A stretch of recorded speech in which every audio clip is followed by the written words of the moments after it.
with Joy. Welcome to Read with Joy, where you get to read with joy. That's me, that's my name. And we all get to read with joy because we love reading stories with silly faces and silly voices too. And today we're going to read this very silly book. It's called Itchy Scritchy Scratchy Pants. Yes, it's a story about pants, so it's already got my vote. And it's by Steve Smallman. Smalls, that also means pants. And Elina Ellis, or Elina Ellis. I don't know how to say your name, Ellen. Sorry. Let's get started. Are you ready? 5 cold Vikings went out hiking through a sudden snowstorm, wondering what to do. Well, they got into a fight and had their undies set alight. Now their pants were all in pieces and their bums were turning blue. Oh, the wind's blowing into my pants. It's blowing out of mine. How rude. My bottom's cold, moaned Yop as they found a little shop. A sign said knitted knickers on the door. But because it was so cold, all the knickers had been sold. There wasn't any wool to knit some more. We're doomed. Doomed, I tell you. No!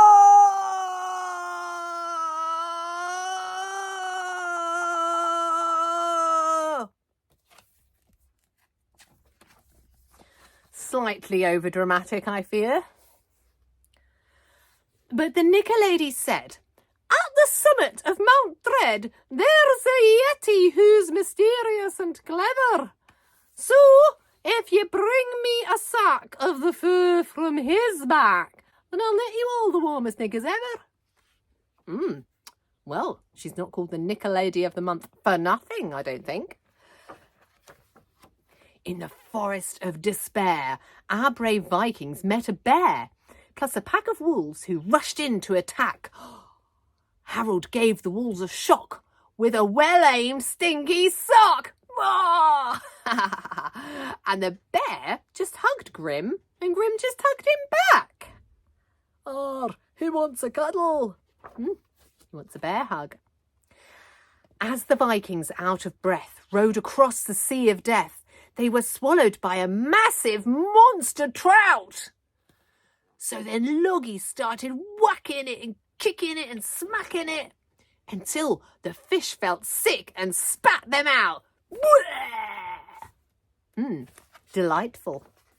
Well, it's hard to climb when you're covered in fish slime, but at last they reached the summit of Mount Dread, where they found a fearsome beast. It was 10 feet tall at least, and it opened up its massive mouth and said, "Don't be worried, I won't eat you. I'm very pleased to meet you. People hardly ever come up to my cave."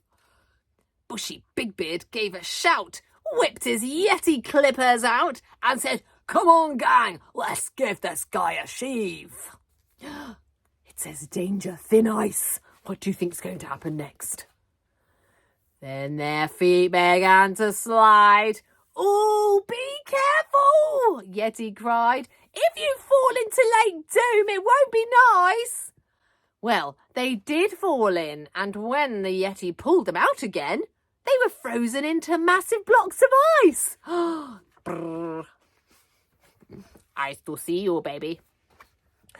Then they heard a mighty roar, and the frozen Vikings saw a huge dragon who looked down at them and grinned. "Viking lollies, oh how sweet, you look good enough to eat. But I won't though, Vikings always give me wind." So the dragon thawed them out with the fire from his snout, and the Yeti said, "I do not need a shave, but if you want some Yeti fluff, I've got masses of this stuff. Look, I keep it down the back end of my cave." 5 happy Vikings, all quite liking riding on a dragon to the knitted knicker shop. And when their knickers had been knitted and they tried them and they fitted, then they paid the knicker lady from the piggy bank of Yop. "Oh, thanks, Yop." Well, their knickers were so cosy that their cheeks went pink and rosy.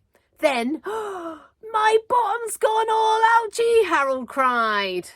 And soon everyone was itching, jumping up and down and twitching as their brand new pants had Yeti fleas inside. Ah ha ha, wah wah wah wah. So the knicker lady knitted them knitty knickers. Thanks for joining me in that video. Should we go back and read it from the start? Again, it's very silly, isn't it? See ya.